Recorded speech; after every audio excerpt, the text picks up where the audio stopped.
એટલે પહેલા ઉઠવાનું કહ્યું અને પછી કહ્યું કે પાછા, કારણ કે પૂર્ણ જાગૃત ન થાય, બેઠો બેઠો પણ સૂઈ શકે, સૂઈ જાય.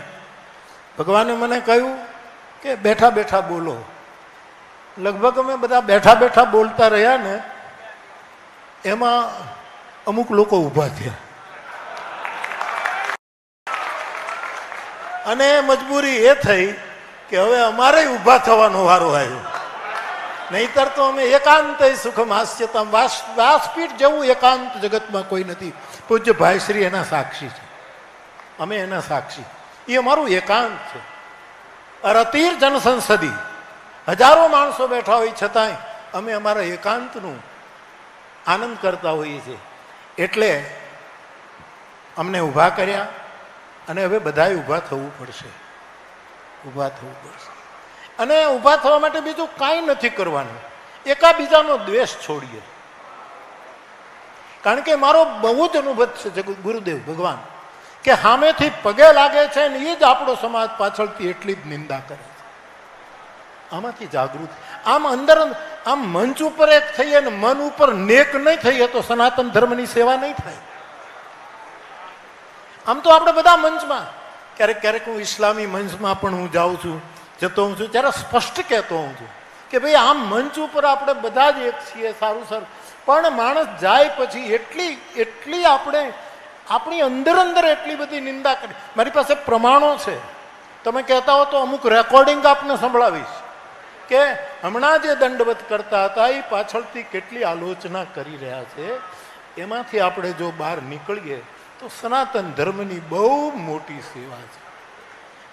ધર્મને ગ્લાનિ થાય, ધર્મને હાનિ થાય, એ બંને ભગવદ્ ગીતામાં ગ્લાનિર ભવતી ભારત, ગ્લાનિ ઉલ્લેખ છે. રામચરિત માનસમાં હાનિનો પણ ઉલ્લેખ છે, પણ ધર્મનો નાશ થાય એવો ક્યાંય ઉલ્લેખ નથી.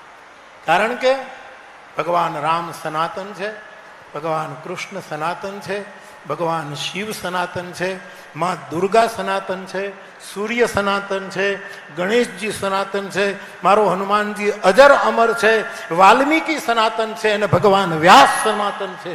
એ શાશ્વત મૂલ્યો છે, એનો નાશ કોઈ નહીં કરી શકે.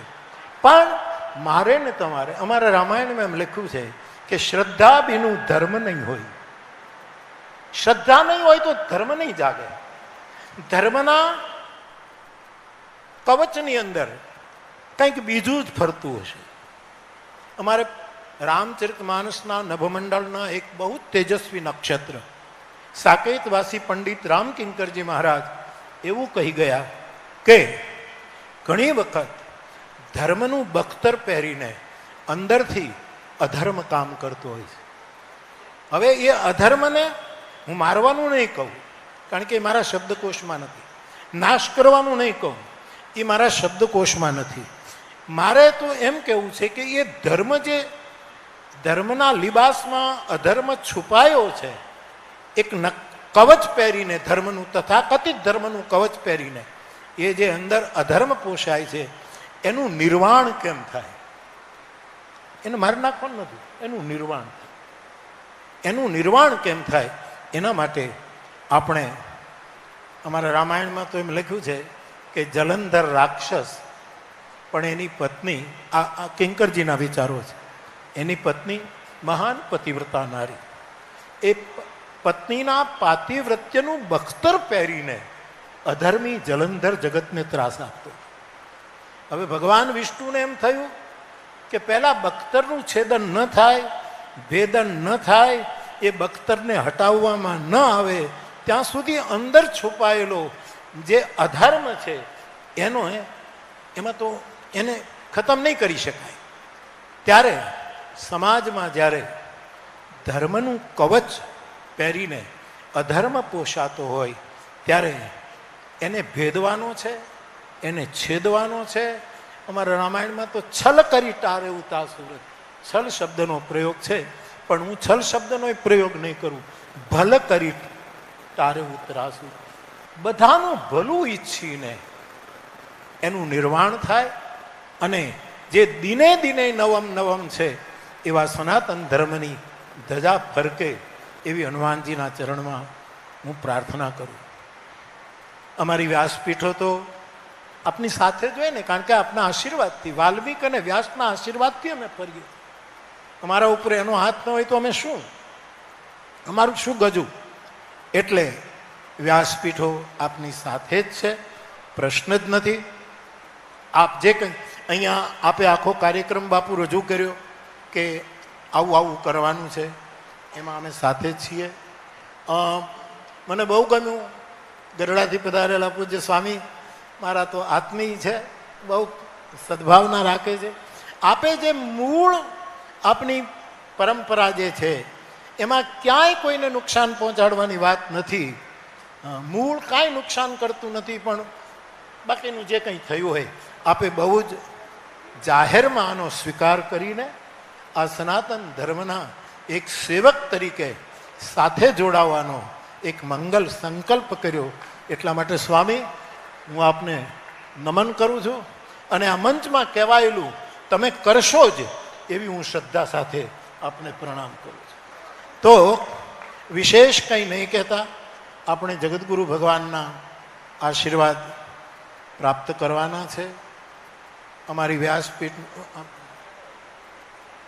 તમને પૂછ્યા વગર જવાબદારી લઉં છું, અમારી વ્યાસપીઠ આપની સાથે જ હોય, કારણ કે અમે સનાતન ધર્મના છત્રની નીચે જ બધું કામ કરી રહ્યા છીએ. પણ આપના આશીર્વાદથી થોડાક વ્યસ્ત હોઈએ એટલે જ્યાં બોલાવો ત્યાં કદાચ ન પણ આવી શકાય તો અમે વિડીયો કરીને મોકલી દઈશું, ફોન કરીને કહી દઈશું. અમારી ગેરહાજરીને ખોટા અર્થોમાં ગણતા નહીં કે આમાં સહેમત નહીં. આમાં તો ઘણા અર્થો થાય છે સાહેબ, એમાં કેટલા અર્થો થાય, એમાં બધું આમાં આ તો વ્યાસપીઠ અમને જીવતા રાખે છે, બાકી જીવવા ન દે એવી પરિસ્થિતિમાંથી અમે પસાર થઈએ છીએ. પણ વ્યાસપીઠ એવી સંજીવની છે કે અમે જીવતા છીએ. એવા સમયે સનાતન ધર્મ માટે પાંડુરંગ દાદા એમ કહેતા, સ્વાધ્યાયના પ્રણેતા, કે આપણે 1 મહિના સુધી ઘર બંધ કરીને બહાર ગામ જઈએ અને બધા બારી બારણા બંધ કરીએ તો ક્યાંયથી હવા પણ ન જઈ શકે. પરંતુ આપણે 1 મહિના પછી આવીએ ત્યારે એક જે મહત્વનો કબાટ હોય અથવા તો તિજોરી હોય એનો નાશ નથી થતો, પણ એના ઉપર ધૂળ ચડી જાય છે. ગમે ત્યાંથી આવીને ધૂળ, આ ધૂળ એવી વસ્તુ છે ક્યાંથી આવે છે ખબર પડતી, અને એક વખત જામી જાય છે પછી તો બાપ. પાંડુરંગ દાદા એમ કહેતા કે એ તિજોરીનો નાશ નથી થતો, પણ એના ઉપર જે ધૂળ ચડી ગઈ એને સાફ કરવાની. અત્યારે મારી તમારી સનાતન ધર્મની સેવા એટલી જ હોવી જોઈએ કે આપણો જે સનાતન ધર્મ છે એનો નાશ તો કોઈ કરી શકે જ નહીં, પણ થોડીક ધૂળ ચડી ગઈ છે. બધા બારણા બંધ રાખ્યા હતા તોય ચડી ગઈ, પણ એમ ચડી ગઈ એનું કારણ આપણે ક્યાંક બહાર ફરવા વયા ગયા સાહેબ, બહાર ફરવા ગયા, અને બહાર ફરવા ગયા ત્યારે એકાદ બે બારી ખુલ્લી રાખી હોત ને તો ધૂળ ન ચડત, અથવા તો જેટલી માત્રામાં ચડી એટલી માત્રામાં ન ચડત, અને આપણે એ ધૂળ ખંખેરવા આટલા બધાને ભેગા ન થવું પડે. પણ આવું જ્યારે, બાકી સનાતન ધર્મનો હું બહુ શ્રદ્ધા સાથે કહું છું, ગુરુજીના આશીર્વાદ લઈ, કોઈની તાકાત નથી સનાતન ધર્મનો નાશ કરી શકે. હમણાં અમારે બાપુ મહાપુરુષે આપે કીધું ને કે બધી જ સંસ્કૃતિઓ ખતમ ગઈ પણ સનાતન ધર્મ નથી. રામ ભગવાન આદિ અનાદિ છે, કૃષ્ણ ભગવાન આદિ અનાદિ, અને એટલે જ અર્જુન કહે છે સનાતન સ્તંભ પુરુષો મતો મે. હે ભગવાન, હું તમારું દર્શન કરું છું ત્યારે મને આવું કંઈક દર્શન થાય છે. કૃષ્ણ સનાતન છે, મા દુર્ગા સનાતન છે, શિવજી સનાતન છે, સૂર્ય સનાતન છે, ગણેશ સનાતન છે, અમારો હનુમાનજી સનાતન છે, વ્યાસ સનાતન છે, વાલ્મીકી સનાતન છે. જગતગુરુના 5 દેવોની સાથે આ 4 પણ હું જોડું મારા માટે. જગતગુરુએ તો 5 કીધા, પણ હું એક હનુમાનને જોડું, વ્યાસ અને વાલ્મીકીને જોડું, રામકૃષ્ણને જોડું. એ બધા એક જ છે.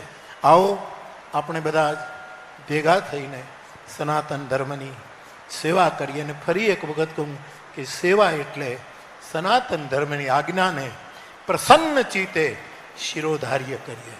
અને આ સંસ્થા એટલે કે આપણી આ સંસ્થા દ્વેષ મુક્ત ચિત્તથી જ્યાં નિર્વાણની જરૂર છે એનું નિર્વાણ કરે અને નવનિર્માણ કરે. આ 2 કાર્ય કોઈને પેલું થાય એવું કશું ભલ ભાવ, એટલે મેં છલની જગ્યાએ રામાયણના શબ્દને માફી માંગીને છલ શબ્દની બદલે મેં ભલ શબ્દનો પ્રયોગ કર્યો છે. આવું આપણે કરીશું. એકાબીજાની વચ્ચેનો દ્વેષ છોડીશું. પહેલાં તો આપણે અંદરથી એક થવાની બહુ જરૂર છે. અંદરથી બહુ એક થવાની. કારણ કે વિશેષ મારે કંઈ નથી કહેવું, આપણને બધાને ખબર છે કે આપણે શું કરતા હોઈએ છીએ. એવા સમયે પૂજ્ય ભાઈશ્રીએ બહુ જ સરસ રીતે, અને ભાઈશ્રી બહુ સરસ આપે કહ્યું કે મેઇન બ્રેઇન વોશ કરવાની જરૂર નથી, હાર્ટ વોશ કરવાની. અને જે દિવસે હાર્ટ વોશ થશે પછી બીજું કંઈ કરવાનું નહીં રહે. પણ પૂજ્ય ભાઈશ્રીએ કહ્યું તેમ કે ઘાટ તો ગંગાને કિનારે બાંધવા છે, પાણી એ ગંગાનું જ પીવું છે, નાવું છે પણ એનાથી જ, પાપ પણ એનાથી જ ધોવા છે, લોટિયું પણ એમાંથી જ લઈ જવું છે.